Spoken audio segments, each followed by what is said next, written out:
the opportunity to discuss result and improve. Now, if we are having any assessment criteria which we cannot actually quantify, then it becomes difficult for us to have a measure and then suggest improvement in that. So we should have the assessment such that we can improve upon the total teaching learning process. And of course, it is a criteria for promotion or salary enhancement, or that is important as well. So assessment is also done for this particular reason as well. And then another important point that we should make, and we try usually confuse with that, is concentrate upon improving teaching and not rating the teaching process. The whole exercise of this API is that we should try to improve the overall system. Improvement means that it should have a better learning opportunities for the students. It should have a better employability for the students. We should have improved interaction with the institution and the industry. We should have issues taken up about the locality or the social issues in that particular area. So these sort of things should improve upon by having this overall appraisal system. And of course, couple teacher evaluation with professional development. This is important, but we should not have this as a vindictive thing that we try to maybe have a biased opinion about somebody, favor somebody. So this should be avoided. What are the positive thing about this appraisal system is that we can identify our own strength and weaknesses. Because many things we fill annually, we may find that, okay, this year I was not involved in some of those research activities because I have filled up a form, and I know that this year I didn't publish anything, I didn't attend a workshop, I didn't attend a faculty development program. So next year I should aim for these sort of things. So unless and until we have got something in writing, we tend to forget things. So if we are having this annual report available, it will highlight what was the strength and weakness in ourselves, and then we can try to improve upon. That will help the personal development, as well as over the years when we collect this, it gives us some work satisfaction as well. For example, if I am collecting feedback from the students, then I may find that, okay, the students found that a specific unit that I covered was not very well understood by the students. So I may try to improve upon that. And then based upon that, the next year feedback may give me certain thing positive corresponding to that particular unit. So it gives us, of course, the work satisfaction, and salary and promotions, of course, they are linked to it directly. There are a few negative things about this as well. When we talk about the appraisal forms, it should not be very, very exhaustive, such that it consumes a lot of time and teachers get bored while filling this. So it should be crisp and it should be short. It is possible that there may be some errors or biases towards something.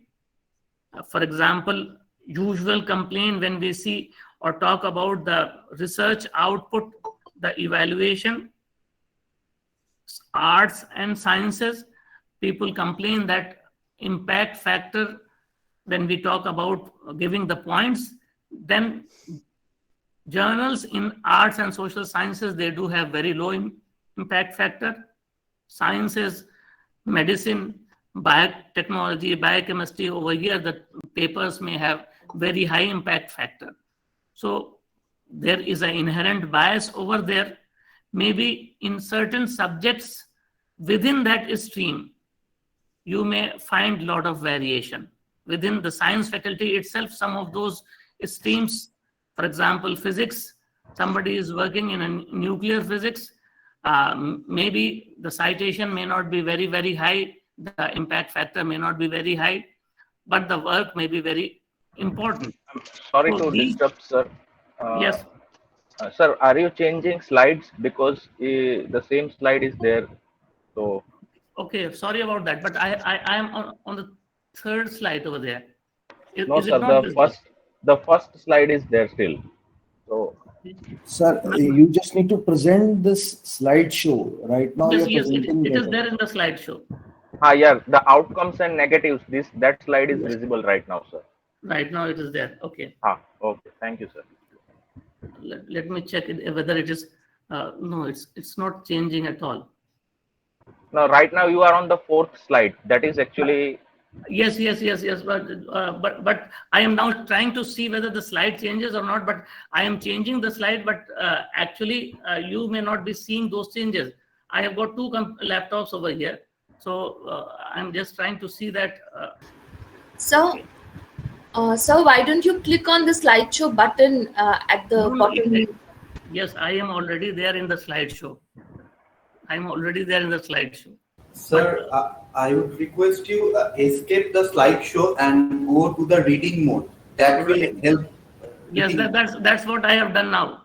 That's what I have done now. Now it's changing. It's on the now fifth it's slide. changing. yes, I sir. can It's see that. changing now. Yeah. Thank you, sir. Okay. So maybe the font size is okay. Yes, it is fine, sir. It's visible. I'm trying. Yeah. Okay. Sorry about that. So I was just talking about the negatives and about the problem that we may have some sort of error in the assessment method. Then the frequency of assessment is also important. In universities, the UGC has proposed for the universities and colleges annual sort of thing. But of course, if you look at private industries, we may have quarterly assessment report being sent. So if it is very frequent, then it is not desirable, specifically when we are talking about the teaching institution. So 1 year is good enough, probably. Can be stressful. Another very important point, that is their popularity contest. When we try to have our own assessment by having certain feedback from the students and all those things, then we may try to indulge into some technique by which I may become a more popular teacher.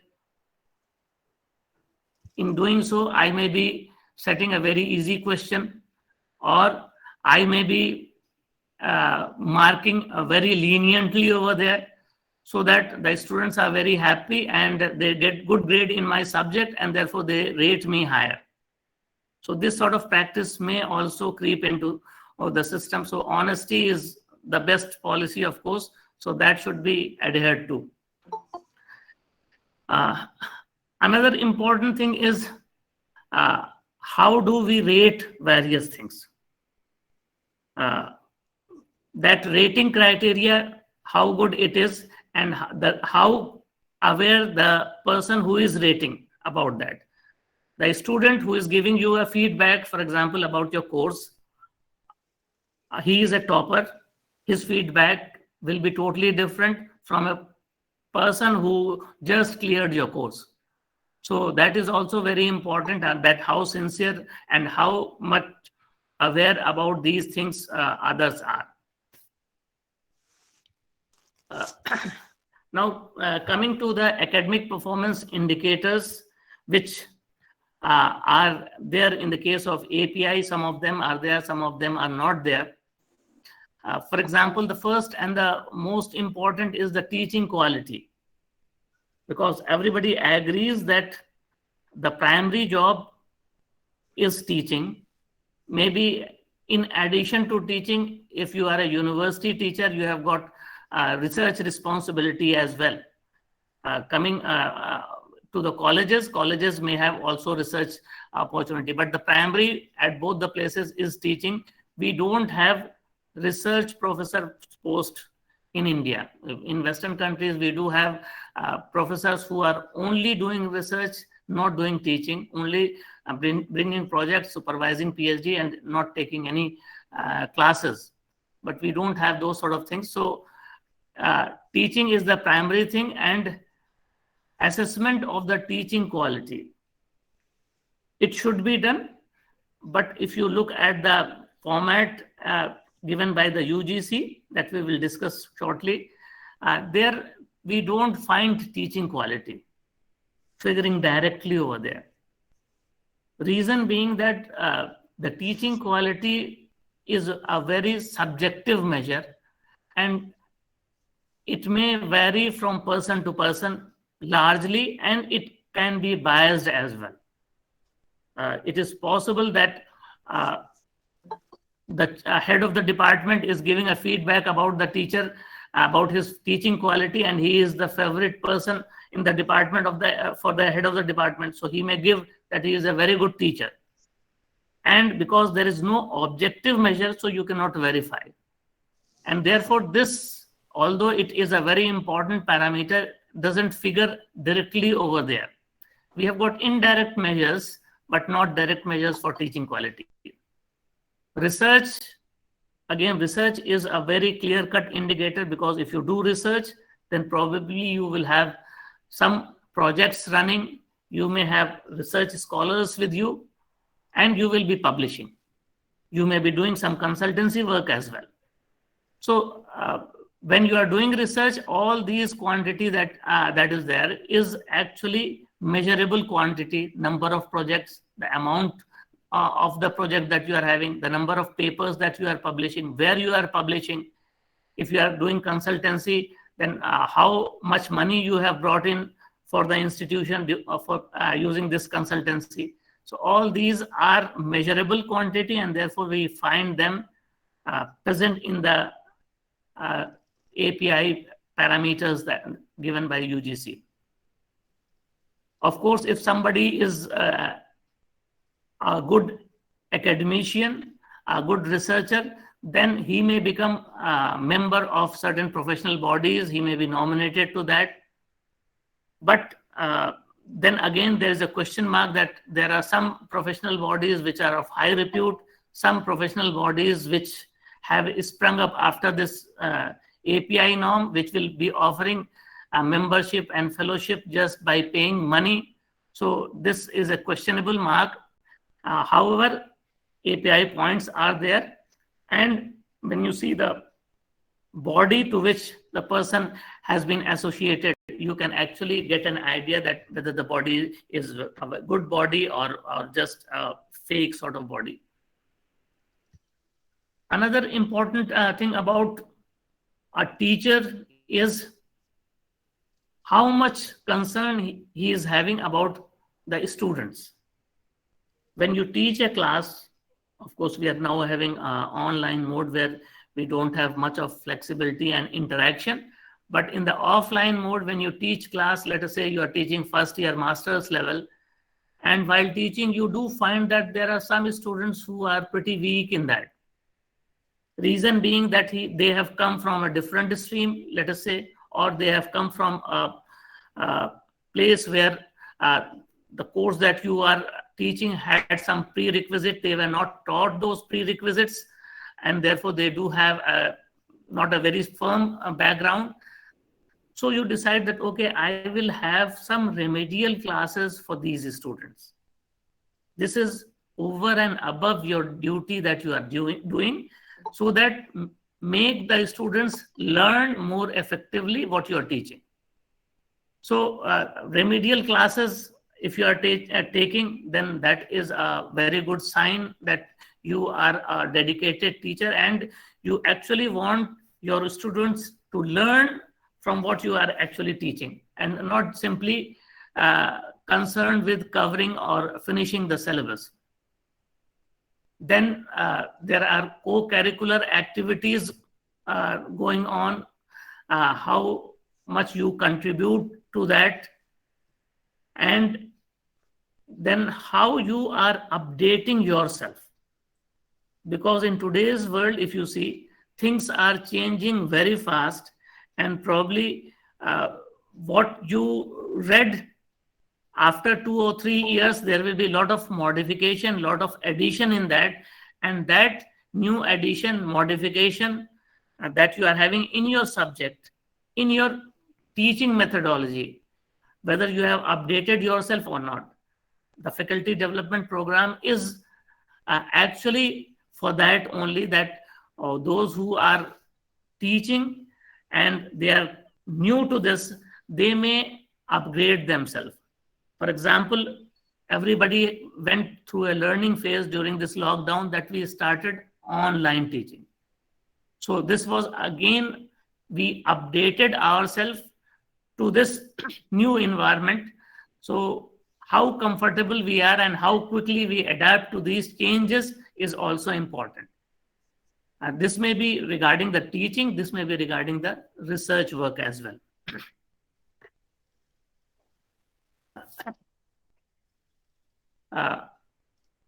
You may had lectures on the education policy that have been recently proposed. Major part of the education policy is diffusion of knowledge, enlargement of the audience that we are having. So we do want now more social interaction, more information that is present within the campus of a college or a university should not be confined to that, but it should be put to use in and around the society that is available for the upliftment of the society, for the larger audience, not only the students. So you can have some sort of action plan corresponding to your own society for the literacy, for the adult education, these sort of things, or start some sort of outreach program.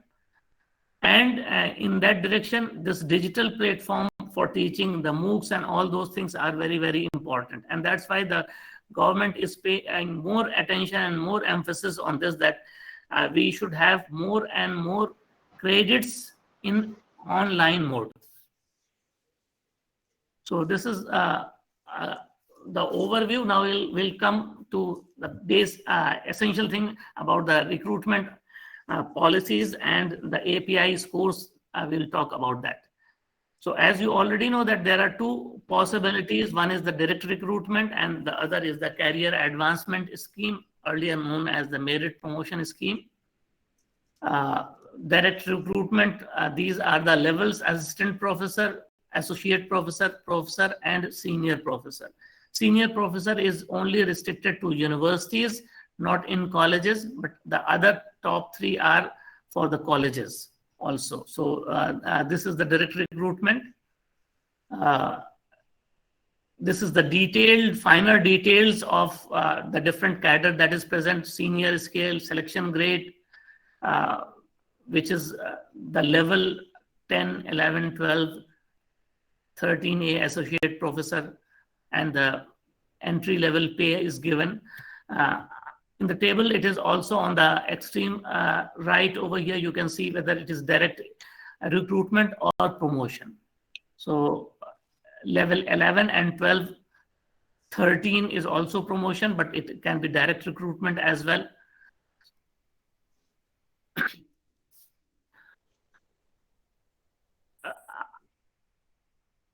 There may be slight differences in the things that we discuss over here and those that are applicable to engineering and management, because AICT has come up with an additional gazette notification for the requirements for promotion and appointment for teachers in engineering and management faculties. So there is a slight difference. I will be mainly concerning with the UGC one, which is for the rest of the cases. I hope that there will be few or those who are from the engineering background. So assistant professor level, which is the entry level, level 10, minimum 55% PG level or equivalent grade point. But if one is from the reserved category, there is a 5% concession given. Then net or set should be there. And PhD requirement, it is now mandatory, but the PhD should follow the minimum standard and procedure of award of degree as per 2009, the UGC regulation. If we look at that regulation about the UGC, that the condition of validity of PhD degree, the first condition is that the PhD degree of the candidate awarded in the regular mode only. So it should be regular mode, not part-time mode PhD. The evaluation of the thesis must be done by 2 external examiners. That is essential. Another is the viva voce should be open. It should not be a closed door viva voce, but it should be open to all faculty members and they can come and attend that. And the candidate must have published research paper from his or her. Excuse me, sir. Yes, please. Sir यहाँ पे मेरा एक doubt है कि जो regular mode है ना, I think वो पार्ट टाइम को भी इंक्लूड करता है सर. रेगुलर में पार्ट टाइम और जो फुल टाइम है दोनों आ जाते हैं. But it clearly says part time is usually when you are teaching somewhere and you are doing research, isn't it? Yes sir, yes. Yes. कोई सर कोई एक कोई लेटर भी है sir. That is yes. Now I will call that. It should not be a distance or the correspondence sort of thing, but yes, it can yes, be sir. Regular mode means full time or part time. Yes sir, yes. Okay sir. Thanks for that point that you have raised. Thank you very much. Welcome. Excuse me sir, और एक confusion है मेरा, मतलब जो एक concept है on campus and off campus, तो off campus is equal to part time और ये फिर अलग हो गया? ऑन कैंपस और ऑफ कैंपस का एक जो concept regarding PhD, it is not correspondence, not a distance mode का नहीं है ना correspondence, on campus और off campus. जी ये तो because universities they try to evade these things by coming up with new nomenclature. Off campus, do you have to go for few months or years? Yes, just for the course work, अगर कोई जाए फिर उसके बाद continue करे, then it is okay. Then if you are going for the coursework आपने जाके किया हुआ है, then after that the attendance may not be compulsory, so it is okay.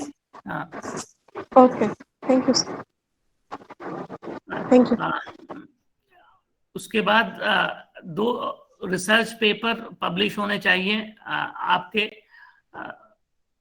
I just saw the comment that you should be in Hindi also, so 2 research paper और 2 presentation भी होना चाहिए आपका based on the PhD work. PhD work के ऊपर based होना चाहिए. And this certificate, that means your PhD follows all these 5 points, should be issued by the registrar. आपकी यूनिवर्सिटी के रजिस्ट्रार या डीन एकेडमिक और डायरेक्टर एकेडमिक प्रोग्राम जो भी आपके यूनिवर्सिटी में हो, उसका सर्टिफिकेट इसके साथ होना चाहिए, जिसकी बेसिस पे आपकी पीएचडी कंसिडर होगी. Okay. As I told you, for the faculty of engineering there is a slight difference. the PhD requirement is not a must. BE, BTech, BS, and ME, MTech, MS, or integrated MTech. That means you start with BTech and get an integrated MTech in 5 years, relevant branch, and first class or equivalent in any one of these degrees. So this is again important, that you should have first class in any one of this. Similarly, for the case of management, a bachelor's degree in the discipline and master's degree in business administration, PGCA, CA, all those things, with first class or equivalent and 2 years of professional experience after acquiring the degree of master's. So Sir, this, I have one yes, please. doubt. Ji. According to you, 2021. आपकी आवाज नहीं आ रही सही. Sir मैं ये पूछ रहा हूँ कि 1 जुलाई 2021 से इंजीनियरिंग में भी पीएचडी कंपलसरी नहीं हो गई है अभी, मतलब मिनिमम रिक्वायरमेंट? नहीं, AICTE ने अपना अलग गजट नोटिफिकेशन किया है जिसमें कि इंजीनियरिंग में अभी कंपलसरी नहीं किया है. ठीक, thank you. Yes, that is a sort of confusion over there, and our university has also recently adopted. There was a lot of confusion related to this, that whether PhD is compulsory in engineering or not, but it is not. Right. Now, conditions for direct recruitment, associate professor, that is level 13A. Here again, good academic record with PhD in a relevant discipline should be there. Master's degree with minimum of 55% or equivalent, and relaxation as per the special category applies everywhere. 8 years of teaching and research in an academic / research position equivalent to assistant professor in a university, college, or institution or industry. So this is required, and then minimum 7 publications in peer-reviewed journals or UGC listed journals. Now the list of UGC listed journals, it is being regularly updated. So you should be aware about what are the journals which are present there, and many times many of those journals are dropped as well. Research score 75, we will talk about research score subsequently. This is the direct recruitment, still we are talking about. Professor level, I don't think that this is required much of interest for you, so better to skip. Senior professor not required.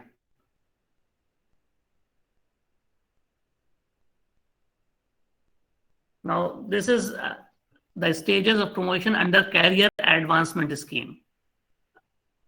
The blue one that is there is possibly direct recruitment as well, and you can have career advancement scheme as well, and then the senior professor only for the university level 15. These are the details about the regulations which were there.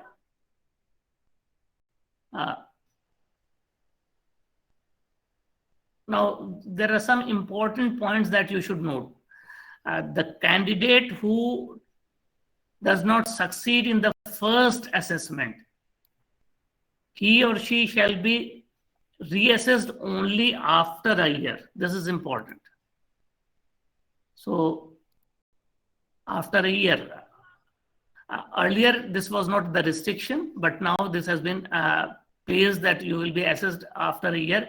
And when such a candidate succeeds in the eventual assessment, his or her promotion shall be deemed to be 1 year from the date of rejection.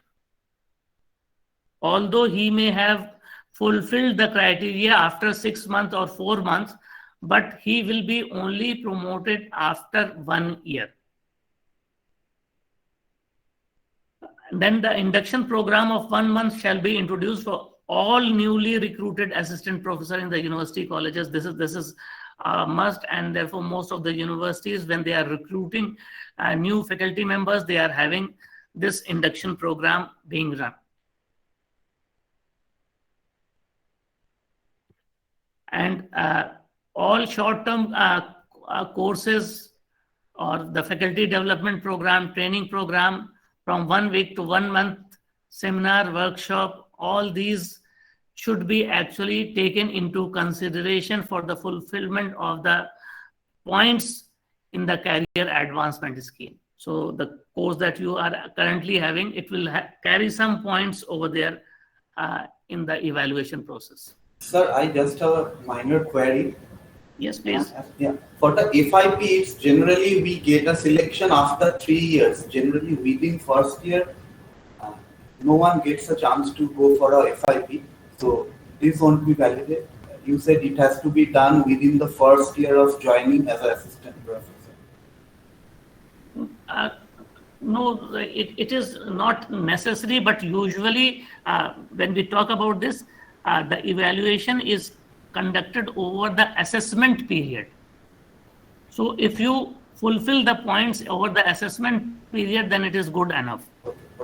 But many of those universities, they are themselves trying to have an induction program, because when you join a new university, let us say, you may not be aware about the entire setup. If it is a big university, you don't know where the library is, where the computer center is, what are the facilities present in the library, what are the facilities present in the computer center, how do you avail those sort of facilities, what may be the facility in the call, if you are having a departmental seminar, what are the sports facility available, what are the cultural facility available in that, all things, because this is a total sort of academic life that you will be having. So you may not be aware of those entire things, and therefore the induction program is not something where you will be taught certain things, but this is to familiarize you with the environment you will be in for the next few years. So that sort of thing is usually carried out in-house as well. This is what is done. The AICTE has made it mandatory for the engineering college that this should be done for the students as well. There should be a minimum of 2 to 3 weeks of induction training program for the students who are coming to the college, because in first year they have got all the branches. They don't know what is computer engineering, what is mechanical engineering, and what is civil engineering. So if you try to familiarize, I think it is possible that they may get interested in some other branch, change their branch in the subsequent years, or may be interested in some technology, green technology, those sort of things. So this is a very good thing that is done. And as I told you, that this can be done by the teachers over the assessment period. Now, before starting to fill up your form and calculate your points, you should be sure about your date of eligibility for the promotion. You should be aware that what is the minimum score that you will require for the promotion. You should be aware about the papers that you have published, the projects that you have got, the thesis that you have supervised, and the journals or the books that you have actually published, the impact factor of that journal. Again, impact factor is coming from Scopus, so that impact factor should be taken, not those impact factor that are fake impact factor being claimed by many journals. You should be aware about the ISBN or ISSN number of the book that you are having or the journal that you are having. You should be aware that the publication that you had was actually reviewed or refereed or not. So all these information should be there, because that will be helpful in deciding the points that you will have. Some important point that we should be aware of as per rule, UGC says that the teacher is a full-time employment job that will be not less than 40 hours of work within the department. It's not that I have got a class, then I should appear in the department and then I disappear. It should not be the case, as is there in many universities. Teacher is supposed to be there, available within the university, college or department for at least 5 hours daily. Very important, 5 hours daily. This is specifically said by UGC as per the Gazette notification. At least 2 hours of mentoring of the student should be done. So you can be an academic mentor, mentoring the students of different levels. So you should spend 2 hours for that. 2 hours for research in PG courses. If you are having PG courses and PhD program, then 2 hours will be required. Teaching roughly is 16 hours for the assistant professor, and associate professor and professor it is for 14 hours. 2 hours of relaxation is there when you are doing some administrative work and you are a head of the department or dean or something like that. Then one may get some relaxation in this 16 or 14 hours. Now, coming to the point calculations, which is Appendix 2, Table 1 as per the Gazette notification. I will give you the link reference to this Gazette notification as well, from where I have taken all these information. So this is Activity 1, which is corresponding to teaching. Simply teaching means that it is the number of classes that you have engaged divided by total number of classes that were assigned to you, multiplied by 100. So you can calculate how much percentage of classes you have taken. If you have taken 80% classes that you were assigned, you have taken 80% or above, then you get a good grade over here. If it is between 80 and 70, you get a satisfactory grade. And if it is less than 70, then it is not satisfactory. So the evaluation is now very much simple as compared to the previous norms where you had to give the details and provide evidences for that. Here you have to simply calculate what percentage of class you have taken and you get, usually everybody will get good grade in this. So one good is fairly easy to obtain. Then second activity is related to the involvement in university, college, student-related activity or research activities. So there are 7 activities in this or sub-activities in this activity 2. The first is administrative responsibility. Of course, you may not be head of the department, chairman, dean, but you may be coordinator of a course, you may become a warden, you may become library in charge. So you may have some sort of administrative responsibility. You may be looking after the NCC or NSS at your college or university. So this, if you are involved in any of these administrative responsibility, you can be an examination superintendent at your place. So this, if you are involved, then the second is examination and evaluation duty assigned by the college. Every teacher is doing this.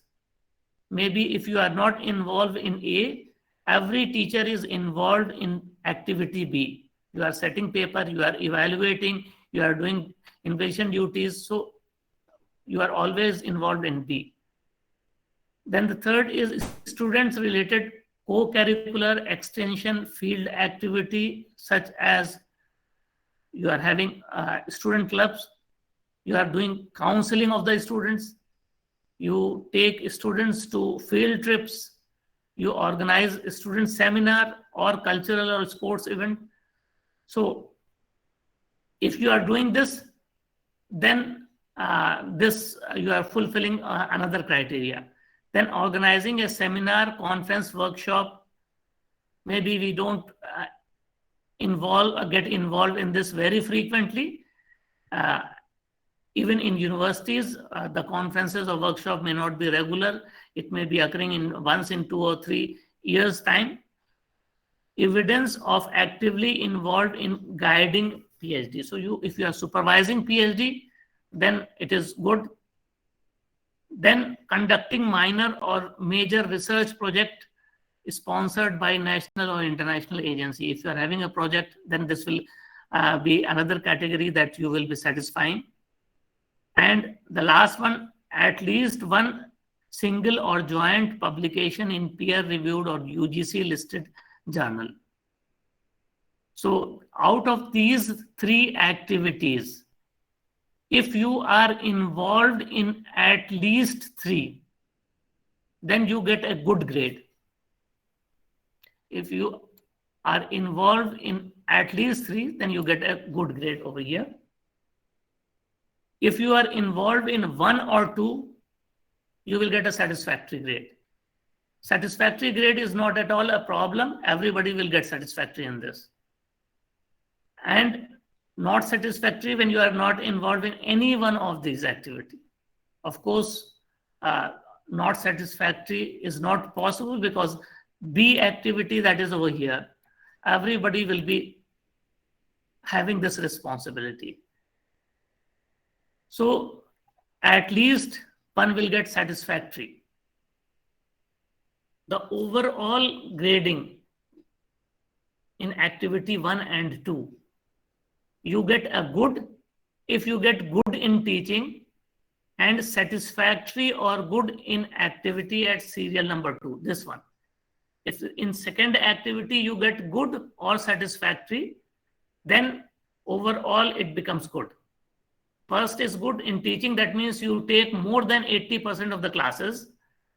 And if you are just doing the evaluation process or doing invigilation duty, then you get satisfactory, but overall grading becomes good. If you are taking 70 to 80% of the class, that means you are having satisfactory rating. And in the second activity out of 7, you are having good or satisfactory, then it becomes satisfactory. So this becomes a very important point that teaching, if you are having more than 80%, it is having the major weightage. Not satisfactory is if neither good nor satisfactory in the overall rating. This is the compact form of representation, teaching, and other activities over here. These are the 7 activities that we have listed. So both good, overall is good. This is good, teaching 80%. Then here it is satisfactory, again it is good.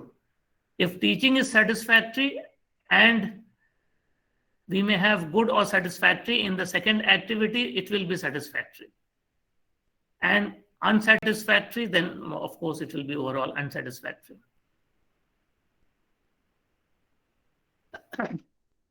Now, coming to the table 2, where the research and academic activities are there, which requires a bit of calculation. We'll talk about this. Is it clear till this point? Yes, sir. Yes, sir. Clear, sir. Yes, sir. Yes, sir. Yes, sir. Please go ahead, sir. Yes, sir. Fine. So now about research activity, research paper published in peer-reviewed UGC listed journals. There may be a slight difference in the AICTE one, where they mention SCIE journals as well. But in the case of UGC, this is just the peer-reviewed and the UGC listed. For the Faculty of Science, Engineering, Agricultural Sciences, and Veterinary Sciences, this is the first column, the points corresponding to them. And the Faculty of Language, Humanities, Social Sciences, all these is the second column. So if you publish one paper, you get 8 points in engineering and 10 points in languages. And what is important is, as I told you, that you should be aware about whether the journal is refereed or not. All the journals are refereed. So if the journal is refereed, it should be 5 points you actually add to this. So if you are from arts, 10 plus 5 becomes 15. And if it is having an impact factor 1 to 10, less than 1, then you will add further 10 points. So if it is peer reviewed, it becomes 15 plus 10 if it is less than impact factor 1. If it is impact factor between 1 and 2, then you have to add 15 points. Impact factor 2 to 5, then you have to add 20 points. And 5 to 10, 25 points, and so on. So depending upon the impact factor of the journal, you will add these points. Now, impact. Yes, please. Sir refer journal है, उसके बारे में बताइए. Peer review and referred journal. There are various indices where those papers which are published, they are referenced. That is the citation indexes, where you can find all the papers published in a specific area of good quality journals. So there they are referenced or not. Most of the paper that you are having, they are referenced over there. Now, because of the digital age, everything is referenced. And peer reviewed that you were asking is that when you submit a paper to any journal, what they do is that they will look at the area in which you have worked, and they will identify 2 or 3 or more experts in that area and send your paper to them to give comments on your work. Those comments, if they are favorable, then they will actually publish the paper. If based on those comments, the suggestion is that you revise your paper, then the editor will send back you the paper and say that please do the corrections as suggested by the reviewers. So this process is known as reviewing process. So these will be peer reviewed, and all the journals that are published, they claim that they are peer reviewed. Sir, I cannot say that whether their claim is right or wrong, but they all of them claim. But those. Sir, yes, please. Sir ji, मुझे ये पूछना था कि लगभग कितने words का हमारा paper होना चाहिए, एक जो हम पब्लिश कराते हैं, ज्यादा से ज्यादा कितने वर्ड्स होने चाहिए उसमें? देखिए, ये सवाल देखिए डिपेंड करता है कि आप किस जर्नल में पब्लिश कर रहे हैं. हर जर्नल की अपनी अलग अलग फॉर्मेट होते हैं और अलग अलग पेज के रिस्ट्रिक्शन होते हैं. सर, दूसरा सवाल मेरा यही था कि कौन से जर्नल में हमें पेपर पब्लिश कराना चाहिए, नेशनल, इंटरनेशनल में कि लोकल में, किस तरह के?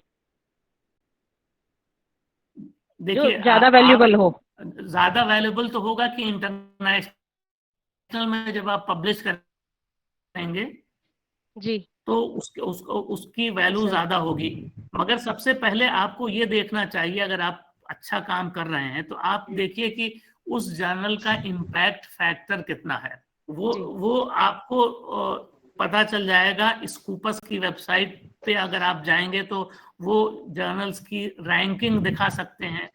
सर, कौन सी वेबसाइट? स्कूपस. स्कूपस. हाँ, SCOUPUS, स्कूपस. सर एक क्वेश्चन है मेरा. जी. सर, रेफरीड एंड रेफर्ड दो टर्म्स जो है मिलते हैं, तो रेफरीड जर्नल को ही हम पीयर रिव्यूड जर्नल भी कहेंगे? देखिए पीयर रिव्यूड तो सभी होते हैं, रेफरीड जर्नल पीयर रिव्यूड जर्नल ही होते हैं जी। जी, ओके। जो पीयर रिव्यू जो आपके रिव्यू प्रोसेस के थ्रू जाते हैं, इस तरीके के नहीं होते कि आप पेपर भेजिए और कहते हैं कि within 24 hours we will publish that.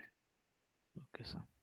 तो इस तरीके के जर्नल्स को आप अवॉइड कीजिए। बहुत से ऐसे जर्नल्स हैं जो कि आप अगर देखेंगे तो वो पब्लिश करने के लिए बैक डेट में भी तैयार रहते हैं। तो उससे आप अपना काम, जो आपने अच्छा काम किया हुआ है, वो उसकी वैल्यू खत्म हो जाती है। और यूजीसी ने पहले बहुत बड़ी जर्नल की लिस्ट निकाली थी, उसमें से बहुत से जर्नल्स यूजीसी ने निकाल दिए हैं इसी वजह से कि ये पैसा लेकर के सिर्फ पेपर छाप देते थे, ये एक्चुअली क्वालिटी नहीं देखते थे, ना रिव्यू करते थे, और कहते थे कि हम रिव्यू कर रहे हैं। Officially they will give you certificate everything. Okay sir, now UGC care list. जी सर, यूजीसी केयर लिस्ट में भी कुछ ऐसे जर्नल्स हैं, इंटरनेशनल हैं, बहुत अच्छे हैं, बट पेड हैं सर। पेड है जी जी जी, बिल्कुल बिल्कुल। तो सर देखिए दो तरीके की चीज होती है। अब आपने अगर कोई काम किया और आपने पब्लिश किया, तो जो पब्लिशिंग हाउस है वो पैसा कहाँ से लाएगा? उसको कोई सपोर्ट होना चाहिए। वो तो छाप रहा है तो छापने के लिए पैसा चाहिए। अब डिजिटल प्रिंटिंग हो रही है, वेब पे जा रहा है, तो वेब पे स्टोरेज स्पेस चाहिए, उसका मेंटेनेंस चाहिए, उसका सॉफ्टवेयर अपग्रेडेशन चाहिए, ये सारी चीजें चाहिए होती। वेब के ऊपर आपको स्पेस चाहिए होता है, पुराने रिकॉर्ड्स आपने रखे हुए हैं, तो उनका सबका पैसा लगता है। तो पैसा लेने के दो तरीके होते हैं। एक तो ये है कि जब हमने पेपर भेजा तो हमने कहा कि ये हमारा पेपर सभी को एक्सेसिबल होना चाहिए, तो एक्सेस करना चाहते हैं तो आप हमको इतना पैसा दीजिए, $1,500, $1,000, $2,000, डिपेंड करता है। ये नहीं कि वो जर्नल खराब है, बहुत अच्छा जर्नल है, तो वो आपका जो है अपलोड कर देता है और आपका फिर ये पेपर सब लोग देख सकते हैं। दूसरा ये ऑप्शन होता है कि वो क्या करता है कि हमने कहा कि भाई हमारे पास पैसा नहीं है, हम नहीं दे सकते, तो आपका पेपर तो एक्सेप्ट हो गया, पेपर उन्होंने पब्लिश कर दिया, अवेलेबल है, मगर अब सिर्फ एब्स्ट्रैक्ट दिखता है। अब किसी को पूरा पेपर चाहिए तो वो उसको पैसा देगा कि ये हम पेपर परचेज करेंगे। तो वो दूसरा तरीका ये होता है कि फिर लाइब्रेरी इन जर्नल्स का सब्सक्रिप्शन लेती है, तो उससे वो उनको पैसा मिलता है। तो दो ही तरीके होते हैं, या तो सब्सक्रिप्शन हो उस जर्नल का थ्रू लाइब्रेरी, या इंडिविजुअल परचेज करें वो पेपर्स, या ऑथर पे करें। तो ऑथर जब आपके पास कभी प्रोजेक्ट होता है और आपने प्रोजेक्ट पे काम किया, तो आपको प्रोजेक्ट से पब्लिकेशन का अभी यहाँ पर शुरू हो रहा है धीरे धीरे, तो वो पैसा कवर करता है उसकी कॉस्ट को, और फिर आपका वो पेपर फ्रीली अवेलेबल रहता है पब्लिक को। तो पेड जर्नल का हमेशा ये मतलब नहीं कि ये बहुत खराब क्वालिटी का, पेड जर्नल में be of very good quality as well. Okay sir, जो ये पीर रिव्यू जर्नल वो क्या यूजीसी से भी अप्रूव्ड होते हैं कि वो ऐसे ही अपने आप वो करते हैं? देखिए यूजीसी ने या एआईसीटी ने तो कुछ ब्लैंकेट अप्रूवल दे रखे हैं इस तरीके के कि जो स्कूपस में इंडेक्स जर्नल्स हैं, स्कूपस देता है इम्पैक्ट फैक्टर, तो उसके अंदर जो भी इंडेक्स जर्नल्स हैं वो बाय डिफॉल्ट यूजीसी की लिस्ट में है। तो बहुत से पेड इंटरनेशनल जर्नल्स जो हैं वो यूजीसी की लिस्ट में बाय डिफॉल्ट, हो सकता है मेंशन ना हो, मगर वो इन जनरल कहते हैं कि यूजीसी के जो स्कूपस में इंडेक्स हैं वो यूजीसी में अप्रूव्ड है स्पेसिफिकली। अच्छा सर, इंडेक्स नंबर और स्कोपस के सर डिफरेंस क्या है सर? ये किस बेसिस पे इंडेक्स नंबर मिलता है या इम्पैक्ट फैक्टर नंबर मिलता है? इम्पैक्ट फैक्टर ऐसे मिलता है कि आपका मान लीजिए कि एक जर्नल है जिसमें कि 10 पेपर छपे, ठीक है। अब ये 10 पेपर जब छपेंगे तो इनके साइटेशन होंगे, इनको रेफर करेगा कोई और, तो इन 10 पेपर का 2 साल में मान लीजिए कि 50 साइटेशन हो गए, किसी के कम हुए, किसी के ज्यादा हुए, मगर इन 10 पेपर को मिलाकर के 50 साइटेशन हुए 2 साल में। तो इसका इम्पैक्ट फैक्टर 50 डिवाइडेड बाई 10 यानी 5 हो गया। इस तरीके से कैलकुलेट करते हैं इम्पैक्ट फैक्टर। तो जितना ज्यादा साइट होगा पेपर, उतना ज्यादा इम्पैक्ट फैक्टर होगा। और ये सर इंडेक्स नंबर क्या कैसे अलॉट होता है सर? ये तो उनकी अपनी पॉलिसी होती है। उसका नंबरिंग फॉर्मेट क्या होता है ये तो हम नहीं जानते, मगर ये तो स्कूपस की अपनी इंडेक्सिंग पॉलिसी होती है कि जब आपने कोई जर्नल शुरू किया और उसके 2 साल पूरे हो गए छपने के, तो आप स्कूपस में इंडेक्सिंग के लिए अप्लाई कर सकते हैं impact.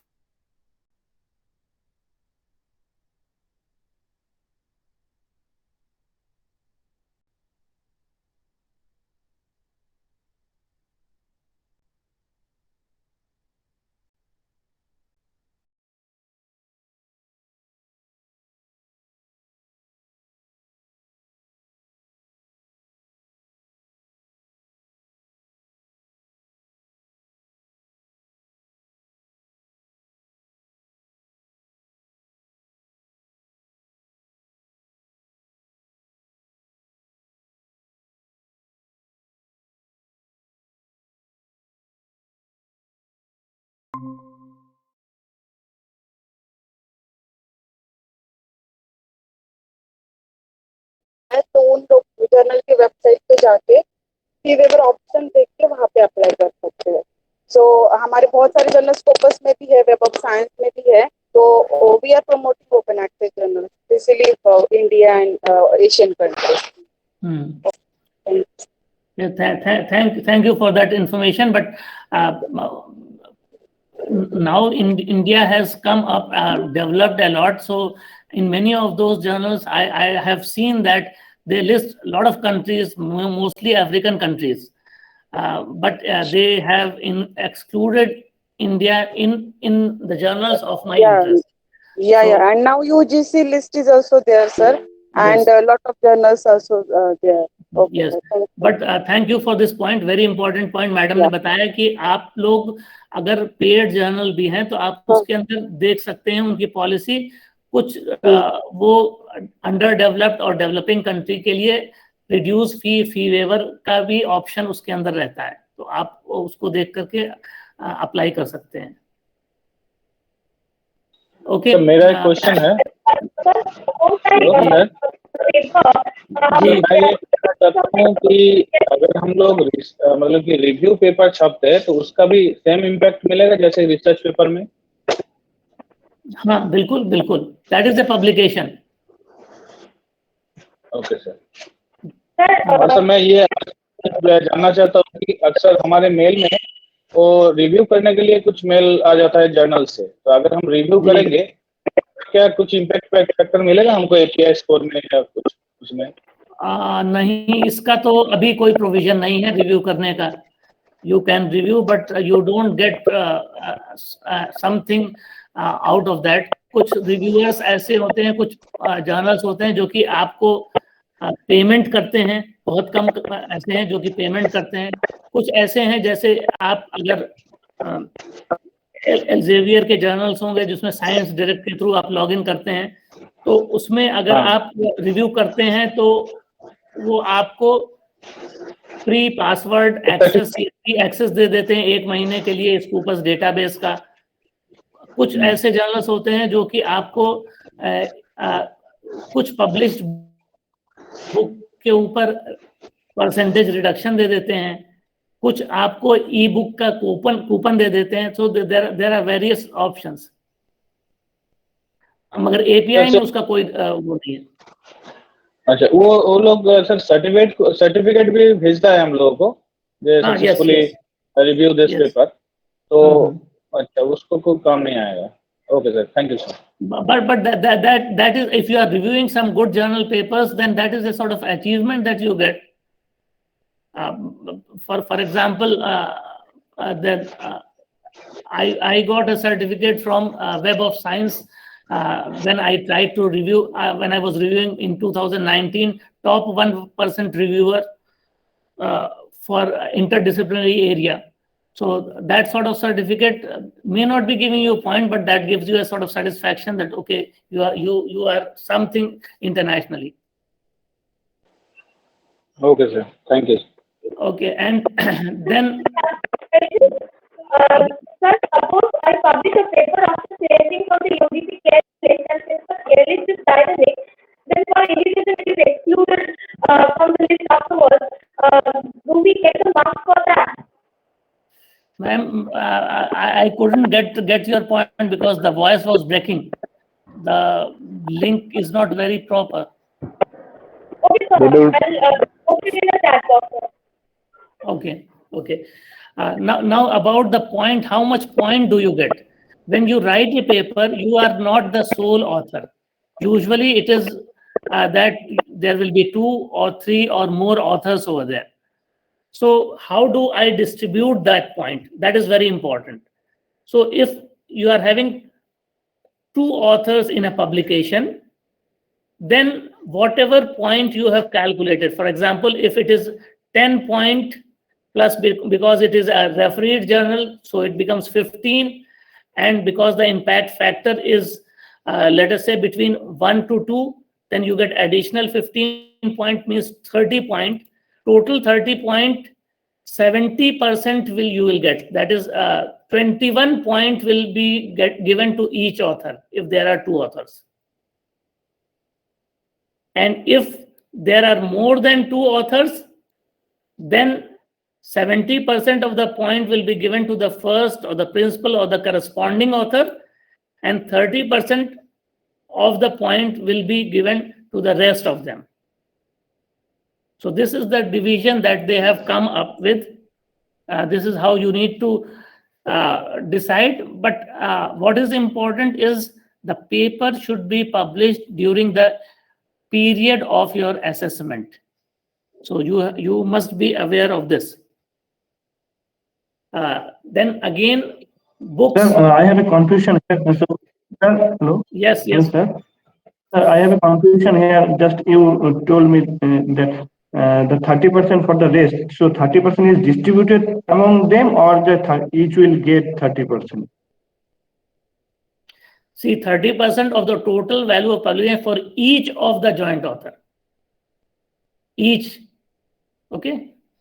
So let's say the total point is 30, then the 30% is 9. So each will get 9 points, right? Yes. Okay, In the earlier version, there was a lot of confusion that this 30% was distributed among them. But then the problem is many times when you are doing experimental work, you may have 10, 15, 20 authors of a paper. And then yes, sir. So I have a yes. I am in collaboration where the author is more than 2,000. So you can imagine what. Yes. Okay, in one paper, so in one paper there is an author list of more than 2,000. Yes. So in that case, you may be publishing in a very good quality journal, but you then Yes, if it was it's a good divided, quality journal, but yeah. So earlier rule it was division, but now it is for each of the joint authors. So it becomes important. Now about the book. If you are publishing a book by an international publisher, you get 12 points in both the cases. Either engineering, sciences, social sciences, or arts, wherever be the case, equal point. National publisher, 10 points, same. Chapter in an edited book, you are just writing a chapter, then it is 5 points. If you are editor of a book by international publisher, just an editor, then it is 10 points, and national it is 8 points. Then you may have translation work. You may translate some of those work in Indian language, or some Indian language work in English or any other language. So that sort of work is also now taken into consideration. And if it is a chapter or a research paper, then it is 3 points. If it is a book, then it is 8 point.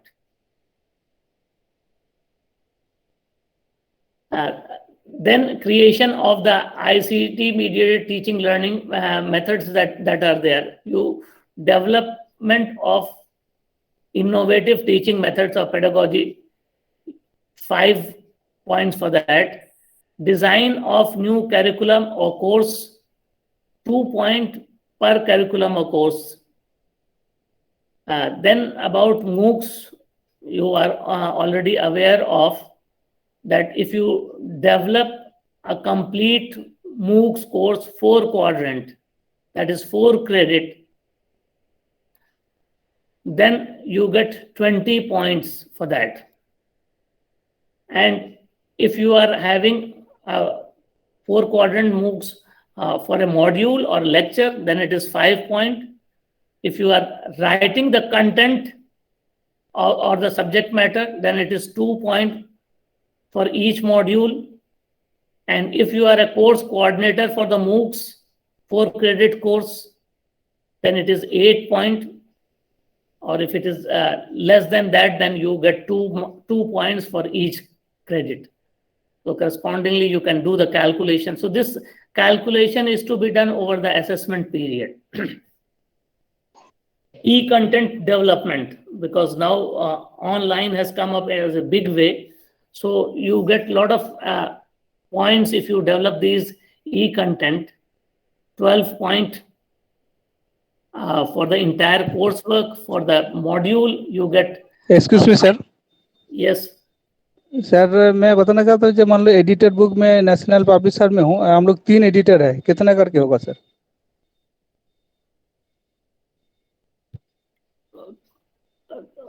Who main editor? Who is the main editor? ना main total 3 है, 1 2 3 मान लीजिए. एक main editor को कितना मिलेगा, second third को कितना मिलेगा, national publisher? See, we can extend the same policy because when UGC is talking about it, it may not be very clear about these demarcations. But the universities may have final say in this, that we can have the division as per the research papers guideline, which is usually the case. That as the research paper is being divided, the points have been divided. Here also, the points may be divided in a similar fashion. But there is no specific guideline for that. Sir, thank you, sir.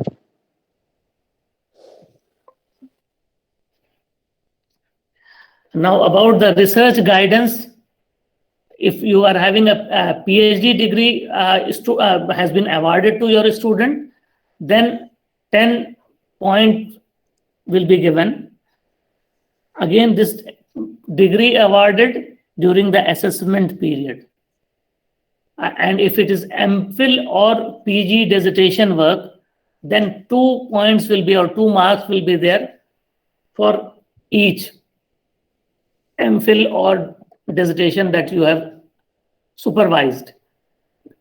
In the case of PhD thesis, for submission also you get some point. But in the case of MPhil and dissertation, no point for submission, award is required.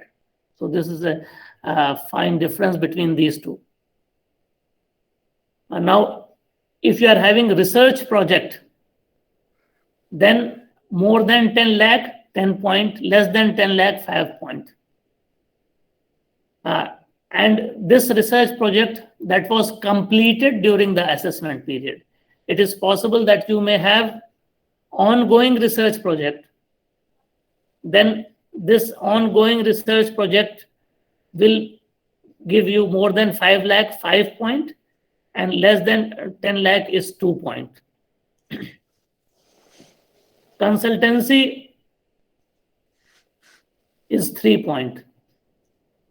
Now, again, the same sort of question if you are having a joint supervision of a research students. So 70% of the total score will be given to supervisor and co-supervisor. Both shall get 7 marks. There is no division over here, so both will get 7 marks for the case of projects that you are having, principal investigator and co-investigator will get 50% of the marks each. So if it is a 10 lakh rupees project, then both will have 5 marks. Patent, international patent 10 points and national level patent is 7 points. These patents, we are seeing these patents awarded. There's a difference between patent applied, patent published, and then patent awarded. So once the patent is awarded, then these are the points. Then many times teachers, they do write policy documents related to their national level, international level, or state level, some policy document if it is written. So you get points based upon this, what level you're. And if you get a fellowship or some award, national level, 5 point, international level, 7 point. Now, invited lecture, if you deliver or you are a resource person in a conference, seminar, or workshop, or paper presented in a conference, seminar, and if it is not published, then it will be over here. If it is published, then it will be counted only once. So you cannot say that if you are having a paper which is published, you take that point and then you present it also, and you take here also a point. It will be just at one place. So if it is at national, international level, outside India, it is 7 point. If it is within the country, but it is international, 5 point. If it is national, 3 point, and state level or within your university, college that you are having, it will be 2 point. So there are 6 points over here in research category. The researcher shall score minimum from 3 out of these 6 category. So it is not that simply somebody is lecturing a lot and he is collecting points from here and he gets minimum point from this 6 point and it will be considered. No. You should have point contribution coming from minimum of 3 categories to get that minimum requirement. We'll talk about the minimum requirements subsequently. Okay, so now we'll talk about the eligibility requirement. Quickly go through this eligibility at the entry level. Here, satisfactory or good grade. Now, when we are talking about career advancement scheme, going from level 10 to level 11, that is the senior scale level. So 4 year, 5 year, or 6 year is the requirement as assistant professor, depending upon what your degree was at the time of joining. So you will require to get a satisfactory or good grade in the first 2 categories that we have talked about in the annual performance assessment for at least 3, 4, or 5 years out of 4, 5, or 6 years. So if you were having a eligibility criteria of 4 years, then 4-year assessment report will be there, out of which you should have 3 good or satisfactory in criteria 1 that you are, activity 1 and 2 that we have talked about, 80% teaching, and out of the 7, 2 activity at least should be there. So if you satisfy that, and then it is recommended by the screening evaluation committee, the promotion will be there. Of course, the additional... Excuse me, sir. Sir, I have a question. Yes, please. Sir, अगर कोई candidate अपने मतलब first joining के बाद PhD करता है और with in 4 years में वो ट्राई कर रहा है, तो अगर सर उसका जो ड्यू डेट है प्रमोशन की उससे पहले वो सबमिट कर देता है, तो मतलब कौन सी चीज मानी जाएगी कि कंप्लीट अवॉर्डेड उसको माना जाए तभी वो डेट मानी जाएगी, या फिर सबमिट को कंसीडर कर लिया जाएगा? थोड़ा सा क्लियर कर दीजिए। ये देखिए, ये these are the things that these are the final details जो कि यूनिवर्सिटी खुद अपनी पॉलिसी फिर डिसाइड करती है कि डेट ऑफ अवार्ड को वो क्या कंसिडर करेंगे और किस तरीके से प्रमोशन के ऊपर क्या वो गाइडलाइन अप्लाई करेंगे। ये इस रूल के अंदर बहुत ज्यादा क्लियर मेंशन नहीं है। ओके सर, ये यूनिवर्सिटी वाइज चेंज भी हो सकता है। चेंज भी हो सकता है। ये यूनिवर्सिटी को कुछ, because universities are autonomous as well, so they can also frame the rule within the guidelines. तो UGC हमेशा कहती है कि these UGC guidelines are minimum requirement. This is not the only requirement. Any university can raise this up. That is possible. So sir, just one more thing, sir, please. Sir, ये जो 5 years of service वाला है और उसमें एक professional course है, तो MBA भी उसमें कंसिडर किया जाएगा प्रोफेशनल कोर्स में? हाँ बिल्कुल, yes, MBA is professional course. Okay, thank you sir. Sir मेरा एक क्वेरी है। Hello sir. जी हेलो सर। जैसे आपने बताया कि अगर कोई कैंडिडेट, कोई टीचर जैसे जिसका PhD नहीं है, उसका प्रमोशन होगा 6 साल में। अगर 6 साल के बाद अगर कोई PhD करेगा तो उसका क्या होगा, उसका तरीका क्या होगा प्रमोशन के लिए? 6 साल के बाद अगर करेगा तो हाँ, तो उसका प्रमोशन मतलब कैसे होगा? जैसे 6 साल में कोई किसी का स्टेज मतलब 10 से 11 हो गया, पता चला 6 साल बाद वो PhD कर रहा है कोई टीचर, तो उसकी मतलब क्या उस तब क्या कैसे होगा प्रमोशन का? See, as soon as he fulfills the requirement, अगर PhD रिक्वायरमेंट थी और PhD उसने कर ली है, जिस वक्त वो कर ली होगी उस वक्त वो एलिजिबल हो जाएगा। अगर उसकी स्क्रीनिंग उससे पहले, रूल बताया था आपको, स्क्रीनिंग उससे पहले हुई और उसने PhD उस वक्त तक नहीं की हुई थी, तो फिर उसकी स्क्रीनिंग 1 साल के बाद होगी। जब फिर अगर तब तक उसकी PhD हो जाएगी तो उस डेट से फिर उसको दिया जाएगा। Okay sir, okay, thank you. So sir, I have one doubt, sir. अरे आप लोगों को डाउट बहुत है, हमारी स्लाइड नहीं खत्म हो पाएगी। हाँ बताइए। Sir, just a small doubt. At the university level, we should attend the orientation course and the refresher course also. So, what is the duration between the orientation course and the refresh course? There is any criteria for that, sir? Minimum duration of the course? नहीं sir, faculty induction programme को and refresh course programme को between difference in between there is nothing like that. You can 1 year gap होना चाहिए और 6 months gap होना चाहिए, ऐसा कुछ है क्या सर? नहीं, ऐसा कुछ नहीं है।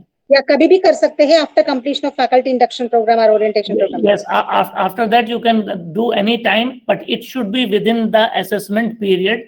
और ऐसा ना हो कि आप 2 कोर्स ऑनलाइन पैरेलल का सर्टिफिकेट जमा कर दें।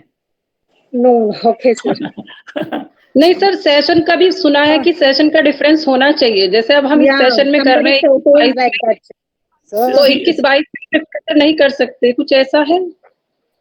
See, as I said that many universities, they do try to frame these sort of additional rule so that all the faculties, they don't go for pre-training program at a single go. It should be spread out throughout that.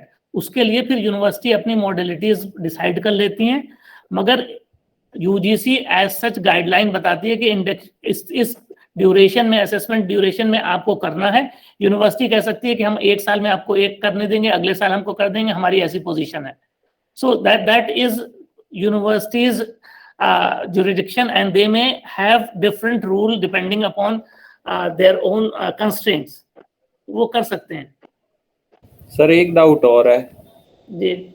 वो ये है कि अगर मान लो मैं private job कर रहा हूँ एज एन असिस्टेंट प्रोफेसर, और प्राइवेट कॉलेजों में भी प्रॉपर सिलेक्शन यूनिवर्सिटी पैनल आता है, वो करता है और आपको अप्रूव्ड फैकल्टी भी बोलते हैं, और उस प्राइवेट कॉलेज में रहते हुए जैसे मैंने ओरिएंटेशन प्रोग्राम कर लिया, लेकिन 2017 में मैं गवर्नमेंट जॉब में आ गया, गवर्नमेंट कॉलेज में, और यहाँ फिर असिस्टेंट प्रोफेसर मेरी सिलेक्शन हो गई, तो मुझे ये कहा गया कि जो उस टाइम आपने ओरिएंटेशन किया था वो नहीं चलेगा, तो क्या ऐसा कुछ है इसके लिए? हाँ, तो वो अब बताया ना कि अब आपका जो प्रमोशन अब उस जगह पे इस नए जॉब में तो डेट ऑफ ज्वाइनिंग ऑनवर्ड होगा।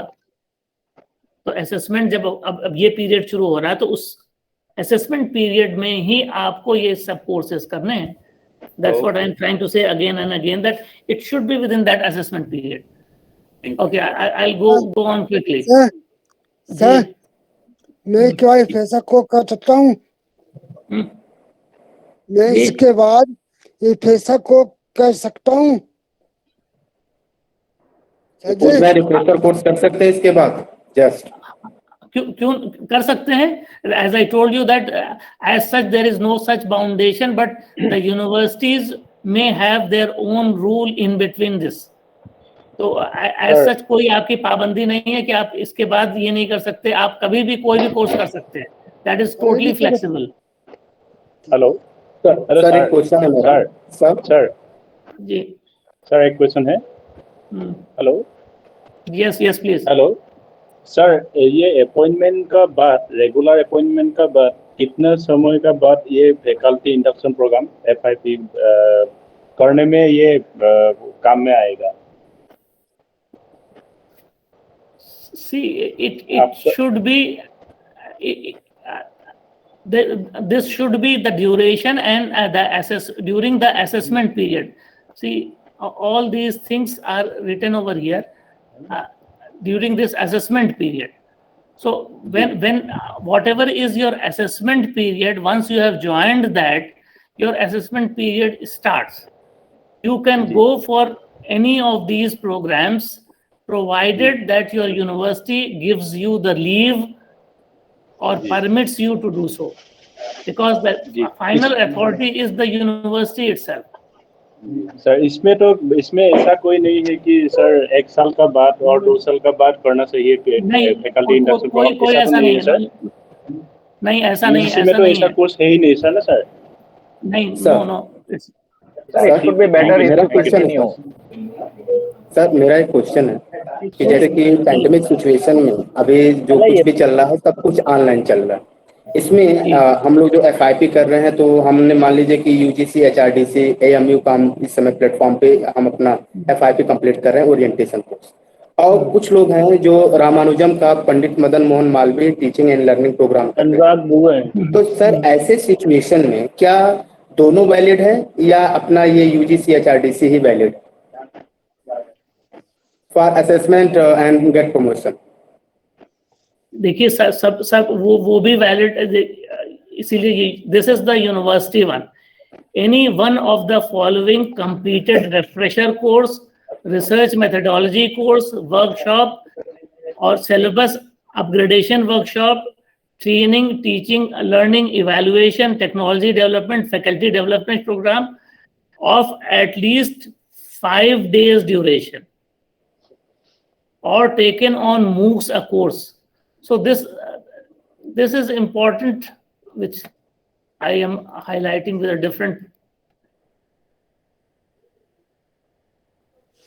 Any one of these, and of course attend one orientation course of 21 days on teaching methodology.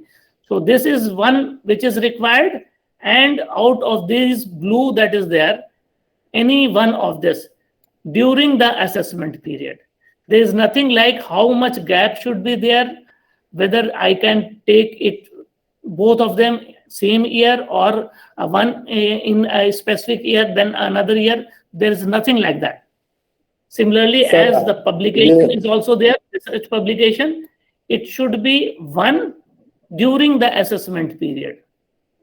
Sir इसमें मेरे पूछने का लॉजिक ये था कि जैसे कि हम UGC HRDC का अगर हम प्रोग्राम कर रहे हैं तो हम थ्रू प्रॉपर चैनल, मतलब कि हमने कॉलेज को भी बताया, कॉलेज में NOC दिया, फिर लीविंग लेटर दिया, और हम ये सारी चीज़ों को प्रोग्राम को जो कंडक्ट हो रहा है हम लोग उसमें पूरा पार्टिसिपेट कर रहे हैं। बट रामानुजम ने पिछले साल में जब ओरिएंटेशन करा रहे थे वो लोग दिल्ली यूनिवर्सिटी के, तो वहाँ पर ऐसा कोई थ्रू प्रॉपर चैनल नहीं था, आप पैसा पेमेंट करो तुरंत ज्वाइन करो। तो क्या मैं ये पूछना इसीलिए चाह रहा हूँ क्योंकि अगर यूनिवर्सिटी के बेस पे डिफर होता है तो नो प्रॉब्लम, वो तो देखा जाएगा कि अपनी यूनिवर्सिटी क्या कहती है, बट एक जनरल सेंस में अगर आप General sense, proper it should be valid. No, it should be valid. See, you are getting a proper certificate. You have attended that course. You will get a certificate, and from Delhi University, if it is there, that is not any place. Delhi University is a very good university. They must have done it very properly, and you would have attended and got the certificate from them. So it should be technically acceptable. Okay. Sir तब online start Sir, it would be better if you go on and continue your presentation, sir. Absolutely. Yes, sir. Yes, absolutely. Yes, sir. कल चलिए continue कर देते हैं, इसलिए कि I have got another exam actually lined up at 11:30. So no, sir. Actually, there are still certain slides to be completed, and वो रह जाएगा. yes, of course. रह जाएगा, इसीलिए हम right. This is going from senior level, that is level 11, to selection grade.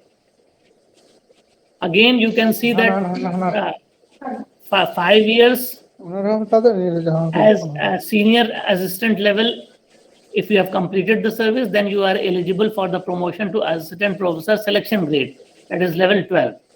And in this, you should have satisfactory or good at least in 4 of the 5 years. So 5 year is the assessment period. 4 year you should have good or satisfactory. 1 year you could have unsatisfactory. And then of course it will be through the screening cum evaluation committee, and that committee will, if they find you suitable, then that will be promoted. And then in the 5 year that assessment period, you must have done 2 of the following for the college level, and if you are in the university level, along with this you must have a PhD degree in the concerned disk and 3 research publication in the peer reviewed journal in this 5 year assessment period. So this is an additional requirement. The blue one is additional requirement for the university, and above is the college one as well as university. So this is inclusive of that. Now, if you are applying for the promotion under the CS,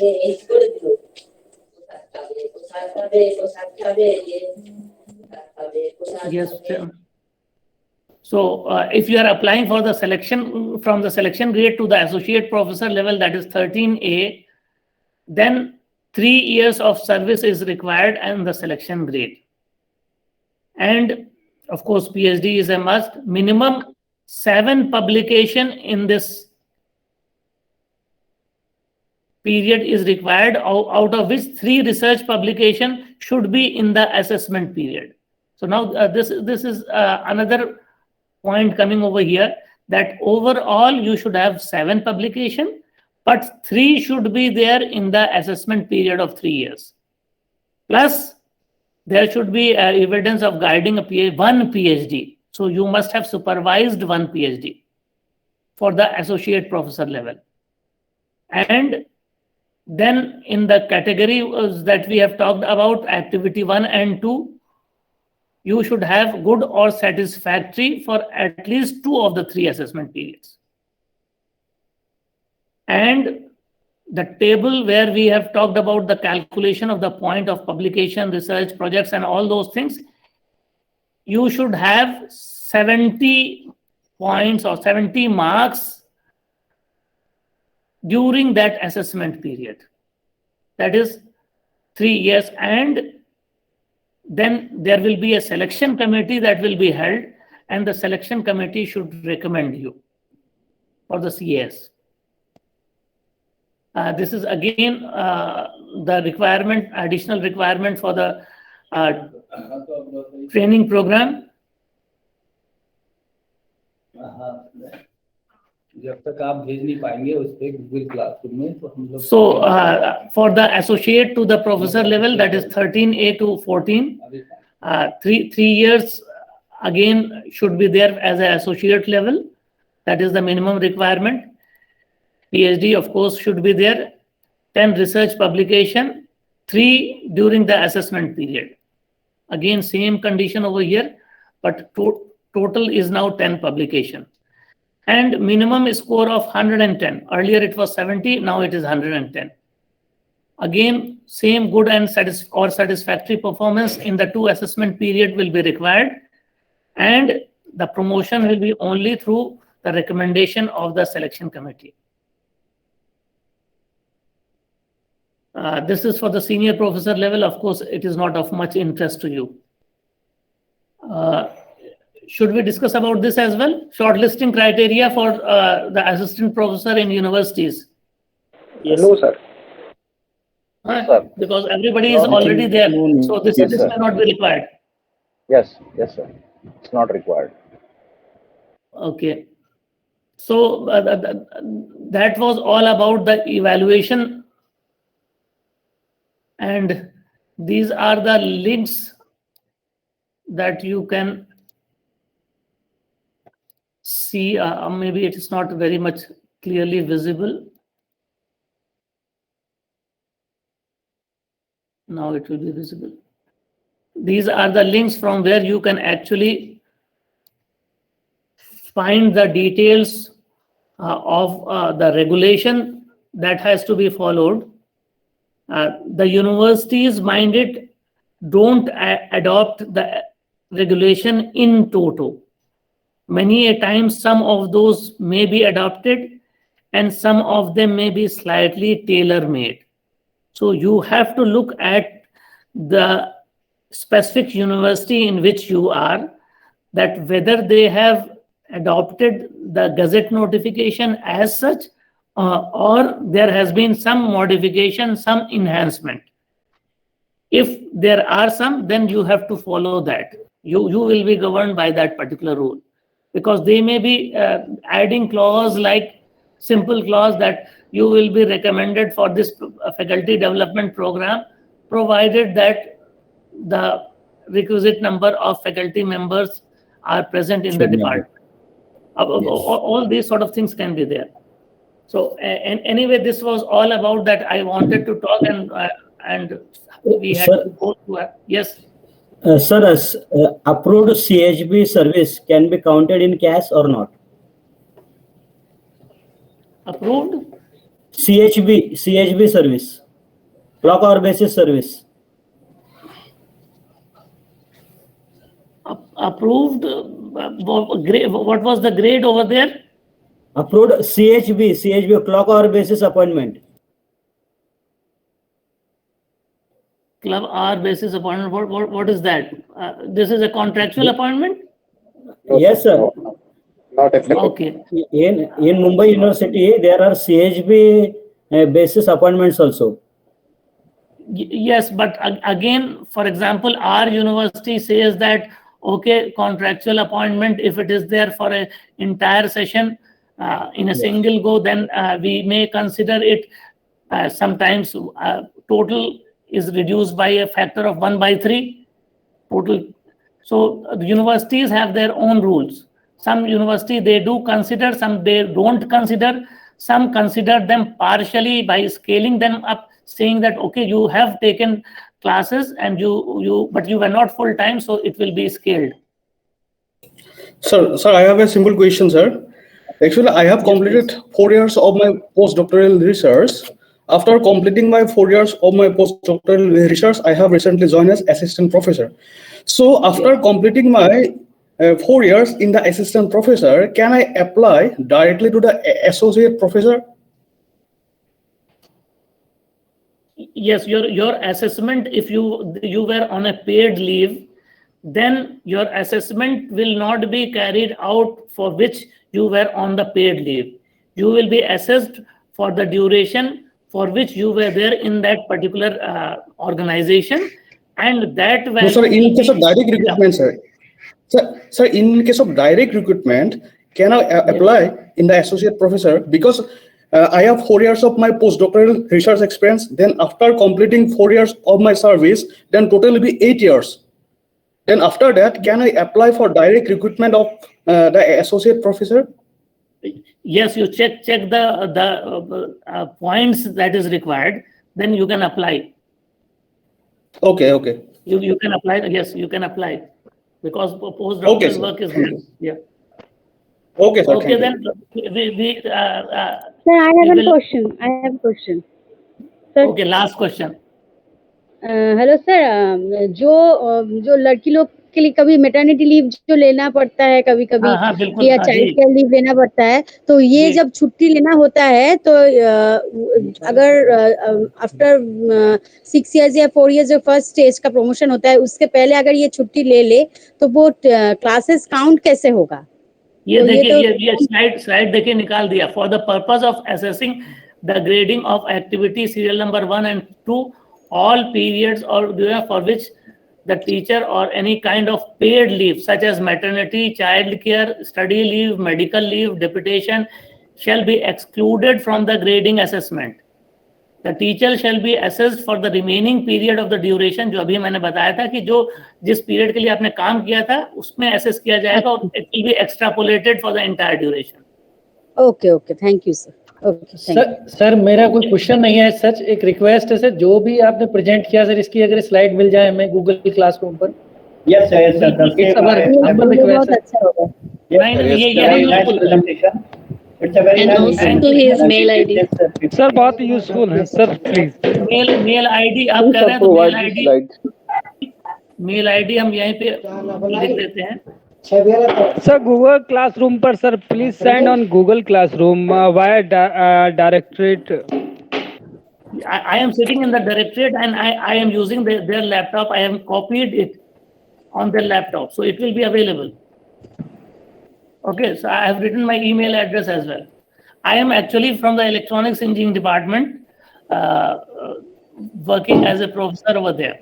Okay, that's my introduction, and you can. Thank you very much, sir, for your presentation. Sir, very useful. Thank you, sir.